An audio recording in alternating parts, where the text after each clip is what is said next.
चित भी मेरी, पट भी मेरी, अंटा मेरे बाप का। अंटा मतलब सिक्का खड़ा हो गया, न चित गिरा न पट, ये नहीं चलेगा। 2019 में भारत के राजनीतिक इतिहास में 1952 से जब से चुनाव शुरू हुआ तब से लेके तब तक के पूरे इतिहास में सबसे विकट, प्रचंड, दुर्धर्ष अलायंस हुआ बसपा और सपा का। किसी के पर्चा कागज पर हिसाब करके देखा जब हम लोगों ने, तो लगा किसी के पर्चा भरने की गुंजाइश नहीं बचेगी यूपी में। ठीक, तब सीबीआई नहीं थी, तब ईडी नहीं थी। ये तब जो लोग अलायंस किए वो ताकत की गोली जी खाते थे, इसलिए अलायंस कर गए, बाद में डरने लगे। किसी बात करते हो सब लोग। 19 में अलायंस कैसे हुआ? छोटा अलायंस था भारत में, उससे बड़ा अलायंस बता दीजिए वोट के हिसाब से। जो ज्यादा राजनीति समझता हो वो आके हमको बता दे। 76 लोकसभा सीटें, 76 लोकसभा सीटें ऐसी थी जहां इन दोनों के वोट को जोड़ दें और उसमें अजीत सिंह की पार्टी के वोट को क्लब कर दो। तो बीजेपी को पिछले चुनाव में 14 में जितना वोट मिला था उससे ज्यादा वोट था अलायंस के पास। बीजेपी और उसकी सीबीआई, ईडी और फेरा और फेमा और टेमा चेमा जितनी एजेंसी आप गिना सकते हो, वो सब लोग अंधेरी थी। उनको नहीं समझ आ रहा था कि ये अलायंस क्या है। यार एक बात तो करो, एक तरीका तो रखो। मायावती कांग्रेस की बगलगीर नहीं, कांग्रेस की अलायंस में रही उनकी पार्टी।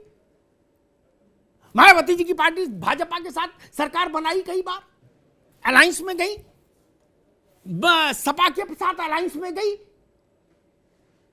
बीएसपी फिर किसकी भी टीम है? किसी एक पार्टी के साथ रही क्या बीएसपी? नहीं ना। और दूसरे कोई पार्टी को हम नियंत्रित करना क्यों चाहते हैं? ये कौन सी राजनीतिक मनोवृत्ति है कि हम तय करें ओवैसी चुनाव लड़ेंगे कि नहीं लड़ेंगे? अरे ओवैसी तय करेंगे वो लड़ेंगे कि नहीं लड़ेंगे भैया, दूसरा कैसे कर सकता? ओम प्रकाश राजभर क्यों भाई? अब बता रहे वो भोंपू हैं, और जब वो रथ पे घूम रहे थे तब वो हनुमान जी थे, हैं? तब वो क्या थे? अब वो भोंपू हो गए। ओम प्रकाश राजभर भाजपा के साथ भी चुनाव लड़ चुके और समाजवादी के साथ भी लड़ चुके। अब फिर समाजवादी को भला बुरा कहने लगे। तब किसकी ए टीम किसकी बी टीम, ये तो बताओ। नहीं, हम समर्थन खो रहे हैं जनता का। इसको जब तक नहीं समझेंगे तब तक ऊपर बीमारी ही नहीं मान रहे हो यार। कोई इलाज क्या करोगे? सबसे बड़ी समस्या तो यही है भारत में। कांग्रेस ने ये नहीं कहा, एक बार भी ये नहीं कहा कि हाँ अमिताभ जी आपने बात कही, हमको बहुत पीड़ा है और बहुत कष्ट है कि उड़ीसा में हम 13 साल में 24% वोट से 2% पे आ गए। किसी कभी बोला? नहीं। बोले देश में 24 में क्रांति होगी। अच्छा जी होगी, देखेंगे। ये तो बताओ। नहीं बताएंगे। तेलंगाना में राहुल जी, कांग्रेस की पूरी टॉप लीडरशिप वहां, भारत जोड़ो यात्रा का पूरा कार्यक्रम चल रहा, वहां कांग्रेस को वोट कितना मिला मालूम है? मैं नहीं बताऊं, गूगल से देख लीजिएगा, ठीक नहीं लगता मेरा बताना। तेलंगाना में तब किसका दोष है? किसका दोष है? कोई बीमारी मानने को तैयार नहीं। समाजवादी पार्टी से कहिए कि भाई, वो कहेंगे ना ना जी सब ईडी सीबीआई चलते हैं, ईडी सीबीआई नहीं लड़े तो हम तो सब जगह जीत गए। अच्छा जी, कांग्रेस से पूछिए तो वो भी वही कहते हैं। तो मसला ये, तेलंगाना में तो भाजपा की सरकार नहीं है, इनको 60,000 वोट कैसे मिल गए? उड़ीसा में भी इनकी सरकार नहीं है। उड़ीसा में इन्होंने आपको रिप्लेस कर दिया। कैसे कर दिया? वहां तो नवीन पटनायक की सरकार है ना, वो बीजेपी की तो नहीं है, कांग्रेस के भी नहीं, बीजेपी के भी नहीं है। फिर कांग्रेस ने कभी ये सोचा कि टीएमसी पश्चिम बंगाल में तो भाजपा नहीं है ना। ईडी, सीबीआई से और जो जो जो एजेंसियां हैं वो टीएमसी में लागू नहीं हुई बंगाल में। ममता बनर्जी तो मैसिव मेजॉरिटी के साथ दोबारा आई। तब नाच ना आवे आंगन टेढ़ो, ये ठीक नहीं, ये ठीक नहीं। अगर शिवपाल जी का और परिवार का मामला नहीं सुलझता तो इसमें दूसरे का क्या दोष भाई? ये तो आप ही लोगों को तय करना होगा कि उनको क्या चाहिए और आपको क्या, आप क्या दे सकते हैं। और मैंने कहा पिछला चुनाव 19 का, अभिषेक जी को आंकड़े याद होंगे, योग्य प्रवक्ता हैं, मायावती से बहुत अच्छा अलायंस था।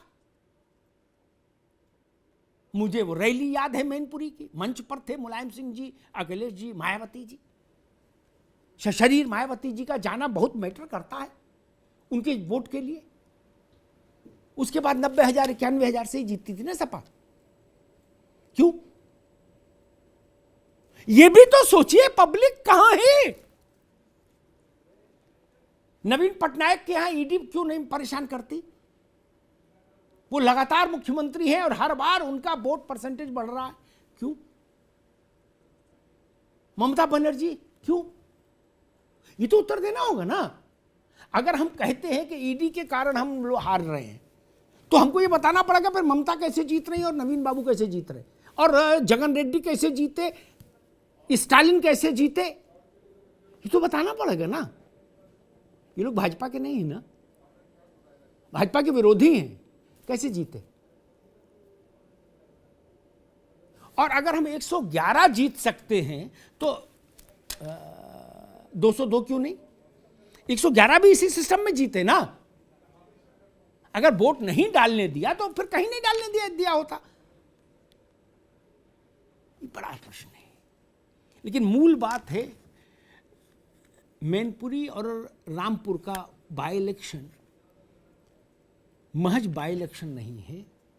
ये समाजवादी पार्टी, आजम खान साहब का परिवार और व्यक्तिगत तौर पर अखिलेश जी की राजनीतिक प्रतिष्ठा, तीनों पर एक बड़ा मैंडेट देगा ये चुनाव। इसको आप रेफरेंडम भी कह सकते हैं।